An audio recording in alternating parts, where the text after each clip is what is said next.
touch on any specifics. They may want to.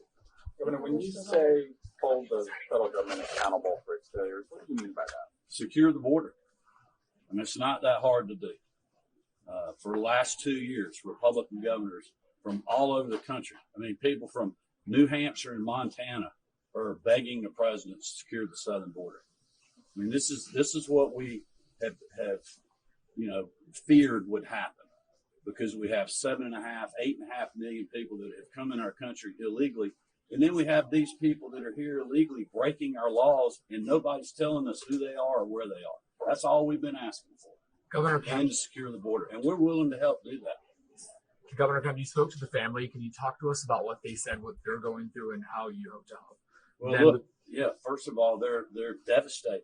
I mean, they are heartbroken. And Marty and I both, can understand. I mean, our daughter's at the University of Georgia. She works out in that same area. I mean, it is just a tragic situation, but they're also mad, like I am, that this happened and it was preventable, because we just have a nightmare in this country with mass migration, and then have people that are here illegally breaking our laws, and they're not telling anybody and reporting this to us. Governor, do you think other students or parents like you of students at UGA should be frightened or scared today, or do you think this is an isolated incident? Well, it definitely appears to be an isolated incident. I mean, we'll let the investigation continue, but I cannot thank local law enforcement. We put every resource we had, Director Hosey and the GBI, into making sure that we got this guy off the street, and they did that very quickly. So it was great police work, and I know the family was very appreciative of that. So hopefully that will put our community at ease. I know President Moorhead and the university is a parent. Marty and I got an email last night about things that they're doing on campus, resources for students. But again, it's an opportunity, I think, for our students to really think about how they can make sure that they're watching out for each other. And it's also, really goes back to local law enforcement and prosecutors, that we have got to go after dangerous people in our communities. Small crimes, we see it every day, lead to big crimes. And that's what we've seen in this instance. Governor, since you mentioned it, do you have confidence in DA Deborah Gonzalez's ability to bring this suspect to justice?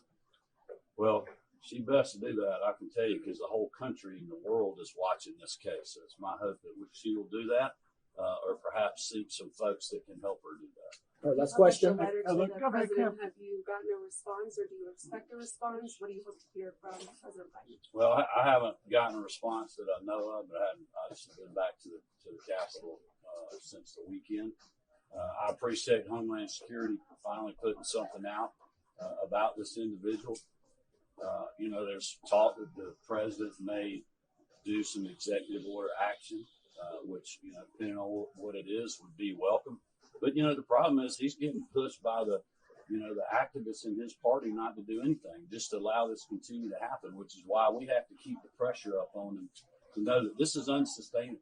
And it's unsustainable because of tragic events like this, but it's also unsustainable economically. He talks about not having enough money to do anything at the border. I mean, look at they've paid out almost $1 billion last year to cities that are having to deal with all these people. You got the city of Denver that has 3,000 more people in their school system in like 1 or 2 years, 10,000 hospital visits, and over year over year. I mean, those numbers are unsustainable because of the mass migration we have in our country.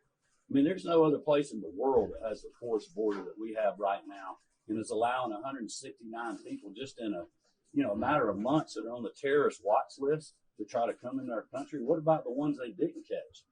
They are roaming around us right now. Thank you, everybody. Thank you.